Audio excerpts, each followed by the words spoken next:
Hi, my name is Michaela Witte, and today I am going to be talking to you about ADHD and how it can affect people's lives.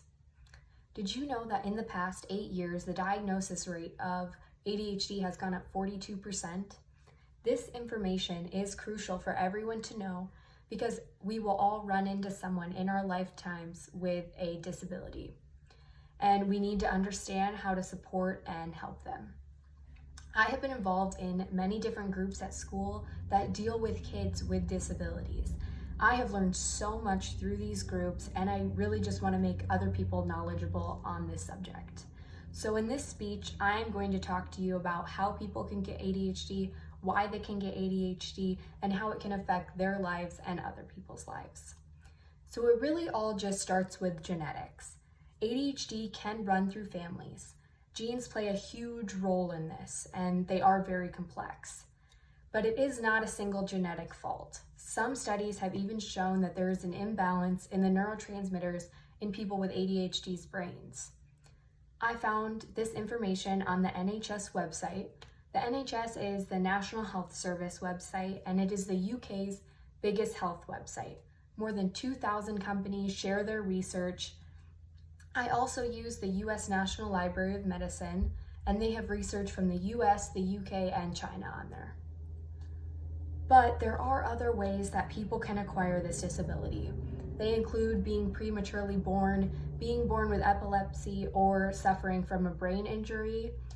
Tons of people get misdiagnosed with this disorder every single year.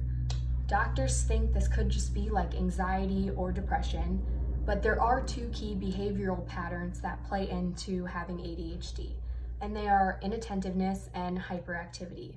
And most people with ADHD fall into both of these categories. The symptoms for this disability include a short attention span, being easily distracted, being forgetful or losing things, being unable to stick to tasks that are time-consuming, being unable to listen, or difficulty organizing tasks.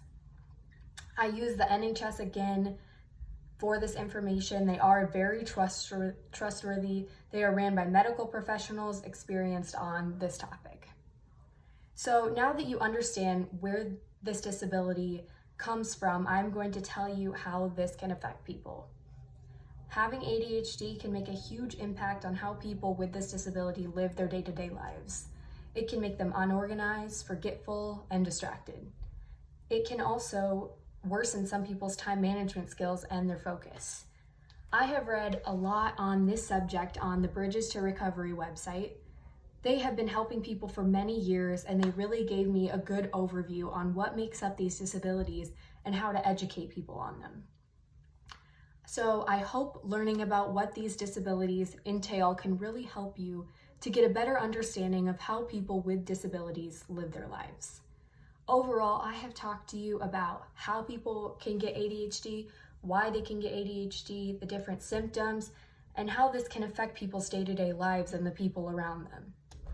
So after you have learned a little more about this disability, hopefully you can help everyone be more aware and helpful to people with disabilities in the future.